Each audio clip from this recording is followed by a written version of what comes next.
Hi friends, ಎಲ್ರಿಗೂ ನಮಸ್ತೆ. Vedic ಅಸ್ಟ್ರಾಲಜರ್ಗೆ ಸ್ವಾಗತ. ನಿಮಗೆ ಎಲ್ಲರೂ ಹೇಗಿದ್ದೀರಾ? ನಾನು ಚೆನ್ನಾಗಿದ್ದೀನಿ. ಐ ಹೋಪ್ ನೀವೆಲ್ಲರೂ ಚೆನ್ನಾಗಿದ್ದೀರಾ ಅಂತ ಅಂದ್ಕೊಂಡಿದ್ದೀನಿ. ಪ್ಲೀಸ್ ಫ್ರೆಂಡ್ಸ್, ಈ ವಿಡಿಯೋನ ಫಸ್ಟಿಂದ ಕೊನೆವರೆಗೂ ಸ್ಕಿಪ್ ಮಾಡಿದೆ ನೋಡಿ. ನಿಮ್ಗೆ ಇಷ್ಟ ಆದರೆ ಲೈಕ್ ಮಾಡಿ, ಶೇರ್ ಮಾಡಿ. ಹೊಸದಾಗಿ ನೋಡ್ತಾ ಇರೋದು ನಮ್ಮ ಚಾನಲ್ಗೆ ಸಬ್ಸ್ಕ್ರೈಬ್ ಮಾಡ್ಕೊಳ್ಳಿ. ಪಕ್ಕದಲ್ಲಿರೋ ಬೆಲ್ ಐಕನ್ ಕ್ಲಿಕ್ ಮಾಡಿ. ನಾವು ಹಾಕೋ ಪ್ರತಿಯೊಂದು ವಿಡಿಯೋ ನೋಟಿಫಿಕೇಷನ್ಗೆ ಬರುತ್ತೆ, ತಕ್ಷಣ ನೋಡ್ಬೋದು. ಈ ವಿಡಿಯೋ ಇಷ್ಟ ಆದರೆ ಓಂ ಶನೀಶ್ವರಾಯ ನಮಃ ಅಥವಾ ಓಂ ಶ್ರೀ ಆಂಜನೇಯಾಯ ನಮಃ ಅಂತ ಒಂದು ಕಮೆಂಟ್ ಕೊಡೋದನ್ನು ಖಂಡಿತ ಮರಿಬೇಡಿ. ಹೊಸದಾಗಿ ನೋಡೋರು ನಮ್ಮ ಚಾನಲ್ಗೆ ಸಬ್ಸ್ಕ್ರೈಬ್ ಮಾಡ್ಕೊಳ್ಳಿ. ಪಕ್ಕದಲ್ಲಿರೋ ಬೆಲ್ ಐಕನ್ ಕ್ಲಿಕ್ ಮಾಡಿ. ನಾವು ಹಾಕೋ ಪ್ರತಿಯೊಂದು ವಿಡಿಯೋ ನೋಟಿಫಿಕೇಷನ್ಗೆ ಬರುತ್ತೆ, ತಕ್ಷಣ ನೋಡ್ಬೋದು. ಸ್ನೇಹಿತರೆ, ನಾನು ಇವಾಗ ತಿಳಿಸ್ಕೊಡ್ತಾ ಇದ್ದೀನಿ ಕುಂಭರಾಶಿ ಬಗ್ಗೆ. ಬನ್ನಿ, ಈ ವಿಡಿಯೋನ ಎಲ್ಲೂ ಸ್ಕಿಪ್ ಮಾಡದೆ ಪೂರ್ತಿಯಾಗಿ ನೋಡಿ.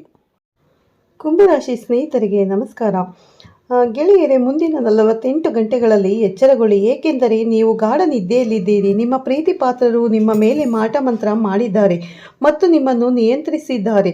ಮುಂಬರುವ 48 ಗಂಟೆಗಳಲ್ಲಿ ನಿಮ್ಮ ಜೀವನದಲ್ಲಿ ಒಂದು ದೊಡ್ಡ ಕ್ರಾಂತಿ ಸಂಭವಿಸಲಿದೆ ಮತ್ತು ಈ ಕ್ರಾಂತಿಯು ನಿಮ್ಮ ಸ್ವಂತ ಜನರಿಂದಲೇ ಉಂಟಾಗಲಿದೆ. ಗೆಳೆಯರೇ, ಇಂದು ನಾನು ನಿಮಗೆ ಪ್ರತಿಯೊಂದು ಸಂಬಂಧದ ವಾಸ್ತವತೆಯನ್ನು ನಿಮಗೆ ಹೇಳಲಿದ್ದೇನೆ. ವಿಡಿಯೋ ಬಹಳ ಮುಖ್ಯ ಮತ್ತು ಈ ವಿಡಿಯೋದಲ್ಲಿ ನಾನು ಕರಾಳ ಸತ್ಯವನ್ನು ಬಹಿರಂಗಪಡಿಸಲಿದ್ದೇನೆ. ಆದ್ದರಿಂದ ನಾನು ನಿಮ್ಮ ಕೈಗಳನ್ನು ಮಡಚಿ ವಿಡಿಯೋವನ್ನು ಆರಂಭದಿಂದ ಕೊನೆಯವರೆಗೂ ಎಚ್ಚರಿಕೆಯಿಂದ ಆಲಿಸಲು ವಿನಂತಿಸುತ್ತೇನೆ. ಮತ್ತು ಯಾರಿಗೂ ಇದರ ಬಗ್ಗೆ ತಿಳಿಯಬಾರದು, ಏಕೆಂದರೆ ಸ್ನೇಹಿತರೆ, ನಿಮ್ಮ ಸುತ್ತಲೂ ಕುರಿಗಳ ಉಡುಪಿನಲ್ಲಿ ತೋಳಗಳು ಅಡಗಿಕೊಂಡಿವೆ. ವಿಡಿಯೋ ಬಹಳ ಮುಖ್ಯ ಮತ್ತು ಮುಂದಿನ 48 ಗಂಟೆಗಳಲ್ಲಿ ನಾನು ನಿಮ್ಮ ಭವ್ಯ ಜಾತಕವನ್ನು ಸಹ ಹೇಳಲಿದ್ದೇನೆ, ಏಕೆಂದರೆ ನಕ್ಷತ್ರಗಳ ಅದ್ಭುತ ಸ್ಥಾನದಲ್ಲಿ ಕಾಣಿಸಿಕೊಳ್ಳುತ್ತಿವೆ. ನಕ್ಷತ್ರಗಳು ನಕ್ಷತ್ರಗಳು ಪುಂಜಗಳು ಮತ್ತು ನಿಮ್ಮ ಜೀವನದಲ್ಲಿ ದೊಡ್ಡ ಬದಲಾವಣೆಯನ್ನು ತರಲಿದೆ. ಮತ್ತು ನಕ್ಷತ್ರಗಳು ಒಂದು ಸ್ಥಾನದಲ್ಲಿ ಕಾಣಿಸಿಕೊಂಡಾಗ ನೀವು ಅದೃಷ್ಟವಂತರು ಎಂದು ಅರ್ಥ ಮಾಡಿಕೊಳ್ಳಿ. ಈ ಸಮಯ ನಿಮಗೆ ಸುವರ್ಣ ಸಮಯ.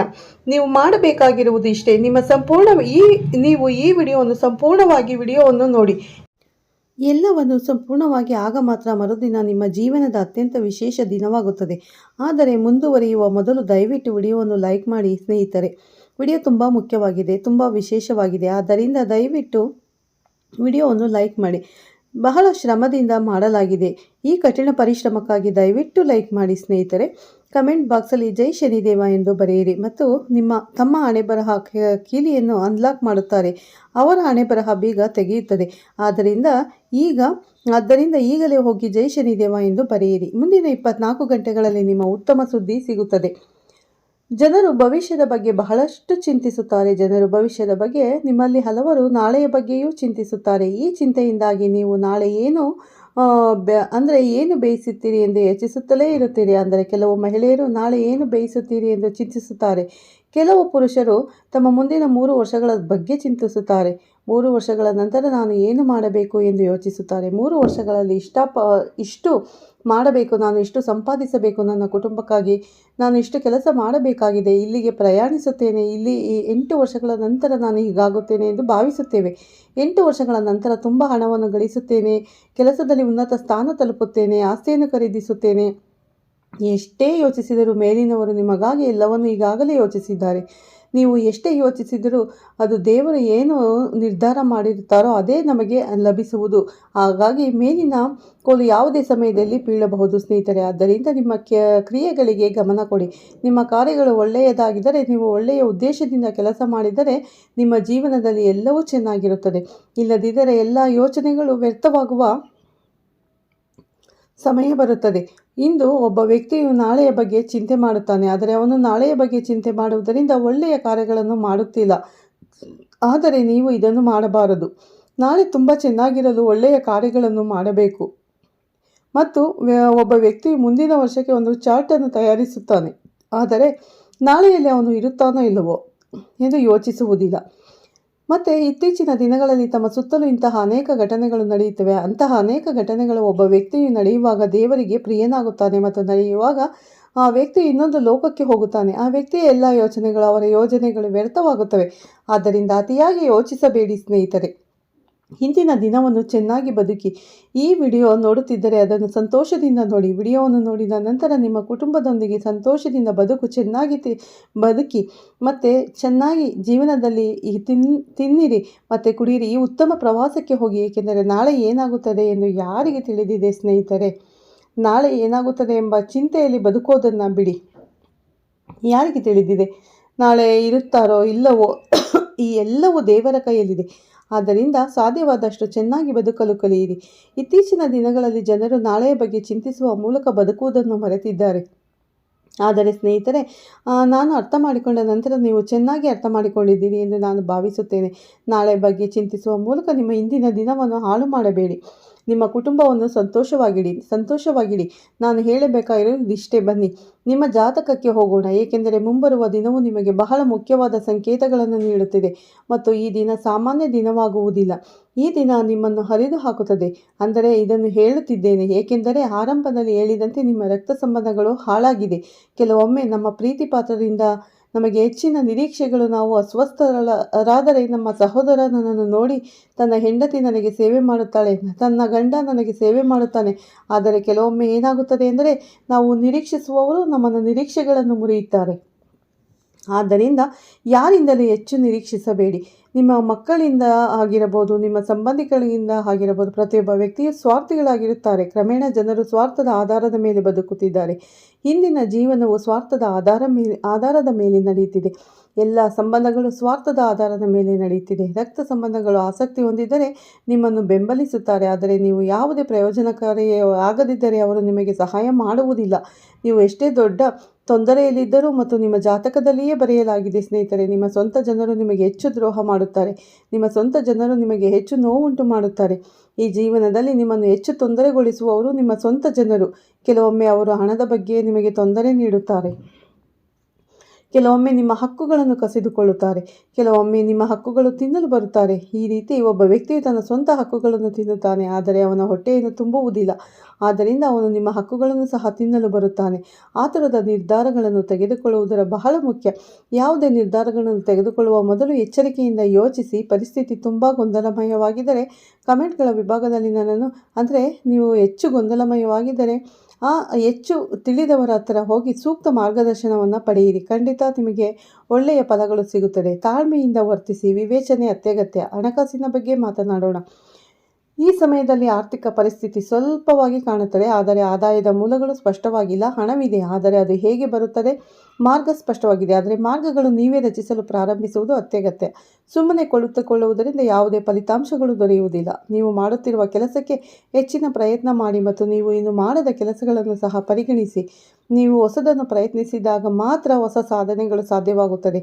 ನೀವು ಒಂದು ದಿಕ್ಕಿನಲ್ಲಿ ಶ್ರಮಿಸುವುದನ್ನು ಮುಂದುವರಿಸಿದರೆ ಮಿತಿಗಳಿರುತ್ತವೆ. ನೀವು ಒಂದು ಗುಂಡಿಯನ್ನು ಅಗೆಯುತ್ತಿದ್ದೀರಿ ಎಂದು ಕಲ್ಪಿಸಿಕೊಳ್ಳಿ. ನೀವು ಅಷ್ಟೇ ಅಗೆದರೂ ತಳಕ್ಕೆ ಒಂದು ಮಿತಿ ಇರುತ್ತದೆ. ಆದರೆ ನೀವು ಮೃದುವಾದ ಮಣ್ಣಿನಲ್ಲಿ ಅಗೆದರೆ ನೀವು ಆಳವಾಗಿ ಹೋಗಬಹುದು. ಆದ್ದರಿಂದ ನೀವು ಮಾಡುತ್ತಿರುವುದನ್ನು ಮುಂದುವರಿಸಿ, ಆದರೆ ಇತರರ ಆಯ್ಕೆಗಳ ಮೇಲೆಯೂ ಗಮನವಿರಲಿ. ಅವಳ ಹೆಜ್ಜೆಗಳು, ಅವಳ ಪಾದಗಳು ತುಂಬ ಶುಭಕರವಾಗಿವೆ ಎಂದರ್ಥ. ನಿಮ್ಮ ಮನೆಯಲ್ಲಿ ಅವಳ ಪಾದಗಳು ಬಿದ್ದಾಗಲೆಲ್ಲ ನಿಮ್ಮ ಮನೆಗೆ ಸಂತೋಷ ಬರುತ್ತದೆ. ಆಗ ನಿಮ್ಮ ಮನೆಯಲ್ಲಿ ಎಲ್ಲವೂ ಚೆನ್ನಾಗಿರುತ್ತದೆ. ಆದ್ದರಿಂದ ನೀವು ಆ ಪುಟ್ಟ ಹುಡುಗಿಯನ್ನು ನಿಮ್ಮ ಮನೆಗೆ ಆಗಾಗ್ಗೆ ಆಹ್ವಾನಿಸಲು ಪ್ರಯತ್ನಿಸಬೇಕು. ಅವಳೊಂದಿಗೆ ಉತ್ತಮ ಸಂಬಂಧಗಳನ್ನು ಕಾಪಾಡಿಕೊಳ್ಳಿ. ಅವಳಿಗೆ ಕೆಲವು ಒಳ್ಳೆಯ ವಸ್ತುಗಳನ್ನು ಉಡುಗೊರೆಯಾಗಿ ನೀಡಿ. 2 ರೀತಿಯ ಪಾದಗಳಿವೆ, ಒಂದು ಶುಭ ಪಾದಗಳು, ಇನ್ನೊಂದು ಅಶುಭ ಪಾದಗಳು. ನಮ್ಮ ಮನೆಯಲ್ಲಿ ಒಬ್ಬ ಮಹಿಳೆ ಅಥವಾ ಹುಡುಗಿಯ ಶುಭ ಪಾದಗಳು ಬಿದ್ದಿದ್ದರೆ ಸ್ನೇಹಿತರೆ, ನಮ್ಮ ಜೀವನದಲ್ಲಿ ಎಲ್ಲವೂ ಚೆನ್ನಾಗಿರುತ್ತದೆ. ಆದರೆ ನಮ್ಮ ಮನೆಯಲ್ಲಿ ಯಾರೊಬ್ಬರ ಅಶುಭ ಪಾದಗಳು ಬಿದ್ದಿದ್ದರೆ ಮನೆಯಲ್ಲಿ ಅನೇಕ ತೊಂದರೆಗಳು ಉಂಟಾಗುತ್ತವೆ. ಹಾಗಾಗಿ ಅನೇಕ ಸಮಸ್ಯೆಗಳು ಉದ್ಭವಿಸುತ್ತವೆ, ಅನೇಕ ದಹಿಸುತ್ತವೆ, ಅನೇಕ ತೊಂದರೆಗಳು ಬರಬಹುದು.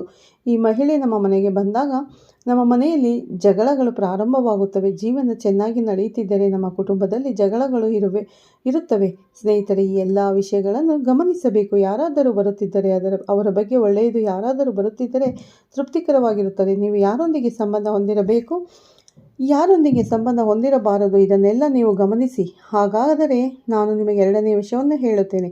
ನಿಮ್ಮ ಸ್ನೇಹಿತರಿಗಾಗಿ ಸಾಧ್ಯವಿರುವುದು ಎಲ್ಲವನ್ನು ಮಾಡಬಲ್ಲ ಆ ವ್ಯಕ್ತಿ ಯಾರು ಎಂದು ಅಭ್ಯಾಸಗಳಿಂದಾಗಿ ಈ ದೈವಿಕ ಶಕ್ತಿಗಳು ನಮ್ಮ ಜೀವನವನ್ನು ದೂರವಾಗುತ್ತವೆ ಮತ್ತು ದುಃಖಗಳು ಮತ್ತು ತೊಂದರೆಗಳು ಸರಣಿಯು ಪ್ರಾರಂಭವಾಗುತ್ತದೆ. ಆದ್ದರಿಂದ ನೀವು ಮನೆಯನ್ನು ಸ್ವಚ್ಛವಾಗಿ ಮತ್ತು ಶುದ್ಧವಾಗಿಡಲು ನಾನು ಯಾವಾಗಲೂ ಶಿಫಾರಸು ಮಾಡುತ್ತೇನೆ. ಪರಿಸರವನ್ನು ಸಕಾರಾತ್ಮಕ ಶಕ್ತಿಯಿಂದ ತುಂಬಿಸಿ. ಮನೆಯನ್ನು ಪೂಜಾ ವಿಧಿಯಿಂದ ಕಾಪಾಡಿಕೊಳ್ಳಿ. ವೃದ್ಧರು ಮತ್ತು ಮಹಿಳೆಯರನ್ನು ಗೌರವಿಸಿ ಮತ್ತು ಮಕ್ಕಳನ್ನು ಗಾಯ ಅಥವಾ ತೊಂದರೆಗಳಿಂದ ರಕ್ಷಿಸುವಂತೆ ನೋಡಿಕೊಳ್ಳಿ. ದೇವರು ಶಾಂತಿಯುತ ಮತ್ತು ಸದ್ಗುಣಶೀಲ ವಾತಾವರಣವನ್ನು ಪ್ರೀತಿಸುತ್ತಾನೆ. ನಾವು ಮಕ್ಕಳನ್ನು ನೋಡಿಕೊಳ್ಳುವಾಗ ಅವರು ಇನ್ನಷ್ಟು ಸಂತೋಷ ಪಡುತ್ತಾರೆ. ದೇವಾಲಯದ ಪರಿಸರ ಎಷ್ಟು ಸ್ವಚ್ಛ ಮತ್ತು ಶಾಂತಿಯುತವಾಗಿದೆ ಎಂಬುದನ್ನು ನೀವು ಎಂದಾದರೂ ಗಮನಿಸಿದ್ದೀರಾ? ಅದಕ್ಕಾಗಿಯೇ ದೇವತೆಗಳು ಅಲ್ಲಿ ವಾಸಿಸುತ್ತಾರೆ. ನಿಮ್ಮ ಮನೆಯಲ್ಲಿ ದೇವತೆಗಳ ಉಪಸ್ಥಿತಿ ಮತ್ತು ಸಂತೋಷ ಉಳಿಯಬೇಕೆಂದು ನೀವು ಬಯಸಿದರೆ ಕೆಲವು ನಿಯಮಗಳನ್ನು ಪಾಲಿಸಲು ಮರೆಯದಿರಿ. ನಿಮ್ಮ ಮನೆಗೆ ಸಮೃದ್ಧಿಯನ್ನು ತರುತ್ತದೆ. ದೇವರ ಆಶೀರ್ವಾದವನ್ನು ಶಾಶ್ವತವಾಗಿ ತರುತ್ತದೆ. ನೀವು ಸರ್ಪದೇವರ ಬಗ್ಗೆ ತಿಳಿದುಕೊಳ್ಳಬೇಕು. ದೈವಿಕ ಶಕ್ತಿಗಳು ಹೆಚ್ಚಾಗಿ ರಾತ್ರಿಯಲ್ಲಿ ಕಾಣಿಸಿಕೊಳ್ಳುತ್ತವೆ. ವಿಶೇಷವಾಗಿ ಮಧ್ಯರಾತ್ರಿಯಲ್ಲಿ ಸರ್ಪದೇವರು ನಿಮ್ಮ ಪೂರ್ವಜರನ್ನು ಪ್ರತಿನಿಧಿಸುತ್ತಾರೆ ಮತ್ತು ನೀವು ಕೆಲವು ಚಿಹ್ನೆಗಳು ನೀಡಲು ಬರುತ್ತಾರೆ. ನೀವು ಸರ್ಪದೇವರನ್ನು ಪದೇ ಪದೇ ನೋಡಿದರೆ ನಿಮ್ಮ ಕುಟುಂಬ ದೇವತೆ ಅಥವಾ ಪೂರ್ವಜರು ನಿಮಗೆ ಎಚ್ಚರಿಕೆ ನೀಡುತ್ತಿದ್ದಾರೆ ಎಂದು ಅರ್ಥ ಮಾಡಿಕೊಳ್ಳಿ. ಬಹುಶಃ ನೀವು ಆದರೆ ನಿಮ್ಮ ಧ್ವನಿಯ ಸ್ವರವನ್ನು ಸುಧಾರಿಸಿದರೆ ಈ ಒತ್ತಡವನ್ನು ಸ್ವಲ್ಪ ಮಟ್ಟಿಗೆ ಕಡಿಮೆ ಮಾಡಬಹುದು. ಮನೆಯ ಶಾಂತಿ ಮತ್ತು ಸಂತೋಷ ಇರುತ್ತದೆ. ವಿರುದ್ಧ ಲಿಂಗದ ಯಾರೊಬ್ಬರ ಕಡೆಗೆ ಆಕರ್ಷಣೆ ಹೆಚ್ಚಾಗುತ್ತದೆ. ಇದು ಪ್ರೇಮ ಸಂಬಂಧಕ್ಕೆ ಕಾರಣವಾಗುವ ಸಾಧ್ಯತೆ ಇದೆ.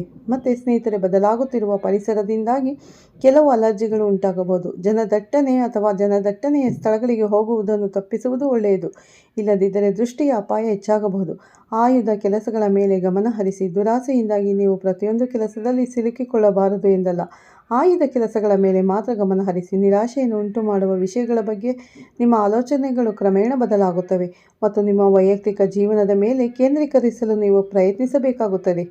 ನಿಮ್ಮ ಗುರಿಗಳನ್ನು ನೀವು ಕೆಲಸಕ್ಕೆ ಸಂಬಂಧಿಸಿದ ಜನರೊಂದಿಗೆ ಮಾತ್ರ ಚರ್ಚಿಸಿ. ಇಲ್ಲದಿದ್ದರೆ ಇತರರ ನಕಾರಾತ್ಮಕ ಆಲೋಚನೆಗಳು ನಿಮಗೆ ತೊಂದರೆ ಉಂಟು ಮಾಡಬಹುದು. ನಿಮ್ಮ ಕೆಲಸದ ಕ್ಷೇತ್ರಕ್ಕೆ ಸಂಬಂಧಿಸಿದ ತರಬೇತಿಯ ಮೇಲೆ ಹೆಚ್ಚು ಗಮನ ಹರಿಸಿ ಮತ್ತು ಸಂಬಂಧಗಳಲ್ಲಿ ಹೆಚ್ಚಿನ ನಿರೀಕ್ಷೆಗಳನ್ನು ಹೊಂದಿರಬೇಡಿ. ಪರಿಸ್ಥಿತಿಗೆ ಅನುಗುಣವಾಗಿ ಸಮತೋಲನವನ್ನು ಕಾಯ್ದುಕೊಳ್ಳುವುದು ಬಹಳ ಮುಖ್ಯ. ದೈನಂದಿನ ದಿನಚರಿ ಮತ್ತು ಅಭ್ಯಾಸಗಳ ಬಗ್ಗೆ ನೀವು ವಿಶೇಷವಾಗಿ ಜಾಗರೂಕರಾಗಿರುವುದು ಮುಖ್ಯ. ಮಗುವಿನ ಶಿಕ್ಷಣ ಮತ್ತು ವೃತ್ತಿ ಜೀವನದ ಬಗ್ಗೆ ದೊಡ್ಡ ನಿರ್ಧಾರವನ್ನು ಇದು ಸಂಭವಿಸುತ್ತದೆ. ವಿಡಿಯೋವನ್ನು ಲೈಕ್ ಮಾಡಿ, ಕೆಳಗಿನ ಕಮೆಂಟ್ ಭಾಗದಲ್ಲಿ ಹೌದು ಎಂದು ಒಂದು ಕಮೆಂಟ್ ಬರೆಯಿರಿ. ಮತ್ತು ಸ್ವಂತ ಜನರು ಜೀವನವನ್ನು ದುಃಖವಾಗಿರಿಸಿದ್ದಾರೆ. ಇದು ಸಂಭವಿಸಿದರೆ ಏಕೆಂದರೆ ಈ ಸಮಯ ಸ್ವಲ್ಪ ಸೂಕ್ಷ್ಮ. ಆದರೆ ಈ ಸಮಯದಲ್ಲಿ ನೀವು ಒಂದೇ ಒಂದು ಕೆಲಸವನ್ನು ಮಾಡಬೇಕು. ನೀವು ಸ್ವಲ್ಪ ಸ್ವಾರ್ಥಿಗಳಾಗಬೇಕು. ಇದು ಕಲಿಯುಗ ಮತ್ತು ನಿಮಗಾಗಿ ಬದುಕುವುದು ಬಹಳ ಮುಖ್ಯ. ಸ್ನೇಹಿತರೆ, ಹೊಟ್ಟೆ ತುಂಬಿದರೆ ನೀವು ನಿಮ್ಮ ಕುಟುಂಬವನ್ನು ಪೋಷಿಸಲು ಸಾಧ್ಯವಾಗುತ್ತದೆ. ಆದರೆ ನಿಮ್ಮ ಹೊಟ್ಟೆ ಖಾಲಿಯಾಗಿದ್ದರೆ ನೀವು ಗಳಿಸಲು ಸಾಧ್ಯವಾಗುವುದಿಲ್ಲ. ನಿಮಗೆ ಯಾವುದೇ ಶಕ್ತಿ ಉಳಿಯುವುದಿಲ್ಲ. ಆದ್ದರಿಂದ ಮೊದಲು ನಿಮ್ಮ ಹೊಟ್ಟೆಯನ್ನು ತುಂಬಿಸಿ. ಇದರಿಂದ ನಿಮ್ಮ ಪ್ರೀತಿ ಪಾತ್ರರನ್ನು ಪೋಷಿಸಬಹುದು. ಆದ್ದರಿಂದ ಮೊದಲು ನಿಮ್ಮ ಬಗ್ಗೆ ಯೋಚಿಸಿ. ಸ್ವಲ್ಪ ಸ್ವಾರ್ಥಿಗಳಾದರೆ ಒಳ್ಳೆಯದು. ಆದ್ದರಿಂದ ಈ ಜಗತ್ತು ಯಾವಾಗಲೂ ನಿಮ್ಮನ್ನು ಬಳಸಿಕೊಳ್ಳುವುದಿಲ್ಲ. ನಿಮ್ಮ ಸ್ವಂತ ಜನರು ಸಹ ಯಾವಾಗಲೂ ನಿಮ್ಮನ್ನು ಬಳಸಿಕೊಳ್ಳುತ್ತಾರೆ, ಏಕೆಂದರೆ ನೀವು ತುಂಬ ಕರುಣಾಮಯಿ. ಎಲ್ಲರ ಬಗ್ಗೆ ಯೋಚಿಸುತ್ತೀರಿ, ಆದರೆ ಇದು ಕೆಲಸ ಮಾಡುವುದಿಲ್ಲ. ಇದನ್ನು ಮಾಡಿದರೆ ನೀವು ಹಸುವಿನಿಂದ ಇರುತ್ತೀರಿ. ಕೊನೆಯಲ್ಲಿ ನಿಮಗೆ ಏನು ಸಿಗುವುದಿಲ್ಲ. ಆದ್ದರಿಂದ ಹೆಚ್ಚು ಜನರ ಬಗ್ಗೆ ಯೋಚಿಸಬೇಡಿ. ನೀವು ನಿಮ್ಮ ಬಗ್ಗೆ ಯೋಚಿಸಿ ಮತ್ತು ನಿಮ್ಮ ಹೊಟ್ಟೆ ಫಸ್ಟ್ ತುಂಬಿಸಿಕೊಳ್ಳಿ. ನಂತರ ಸ್ವಂತ ಸಂತೋಷವನ್ನು ನೋಡಿಕೊಳ್ಳಿ. ನಂತರ ಇತರರ ಬಗ್ಗೆ ಯೋಚಿಸಿ, ಏಕೆಂದರೆ ಒಂದೇ ಆದಾಯದ ಮೂಲ ಸಾಕಾಗುವುದಿಲ್ಲ. ನೀವು ಬಹಳ ಮಾರ್ಗಗಳನ್ನು ಅನ್ವೇಷಿಸಬೇಕಾಗುತ್ತದೆ. ಈ ವರ್ಷ ಹಣದ ಕೊರತೆ ಇಲ್ಲ. ಆದರೆ ನೀವು ಒಂದೇ ಮೂಲದಿಂದ ಹಣವನ್ನು ತರಲು ಪ್ರಯತ್ನಿಸಿದರೆ ಅದು ಸಾಕಾಗುವುದಿಲ್ಲ. ನಿಮ್ಮ ಉದ್ಯೋಗದಲ್ಲಿದ್ದರೆ ನಿಮ್ಮ ಸಂಬಳವು ಒಂದು ನಿರ್ದಿಷ್ಟ ಮಿತಿಗೆ ಸೀಮಿತವಾಗಿರುತ್ತದೆ. ಸ್ನೇಹಿತರೆ, ಈ ವಿಡಿಯೋ ಇಷ್ಟ ಆದರೆ ಒಂದು ಲೈಕ್ ಮಾಡಿ ಮತ್ತು ಶೇರ್ ಮಾಡಿ. ಈ ವಿಡಿಯೋನ ಇಲ್ಲೇ ಎಂಡ್ ಮಾಡ್ತಾ ಇದ್ದೀನಿ. ಮತ್ತೆ ಸಿಗ್ತೀನಿ ನಿಮಗೆ ಉತ್ತಮ ರಾಶಿ ಭವಿಷ್ಯದೊಂದಿಗೆ. ಸ್ನೇಹಿತರೆ, ಈ ವಿಡಿಯೋ ಇಷ್ಟ ಆದರೆ ಓಂ ಶನೇಶ್ವರಾಯ ನಮಃ, ಓಂ ಶ್ರೀ ಆಂಜನೇಯಾಯ ನಮಃ ಅಂತ ಒಂದು ಕಮೆಂಟ್ ಕೊಡೋದನ್ನು ಖಂಡಿತ ಮರಿಬೇಡಿ. ಮತ್ತು ನಿಮ್ಮ ಸ್ನೇಹಿತರಿಗೆ ಶೇರ್ ಮಾಡೋದನ್ನು ಕೂಡ ಮರಿಬೇಡಿ. ಸ್ನೇಹಿತರೆ, ಮತ್ತೆ ಸಿಗ್ತೀನಿ ಉತ್ತಮ ರಾಶಿ ಭವಿಷ್ಯದೊಂದಿಗೆ. ಅಲ್ಲಿವರೆಗೂ ತಮ್ಮೆಲ್ಲರಿಗೂ ಧನ್ಯವಾದಗಳು. ಎಲ್ಲರಿಗೂ ಒಳ್ಳೆಯದಾಗಲಿ.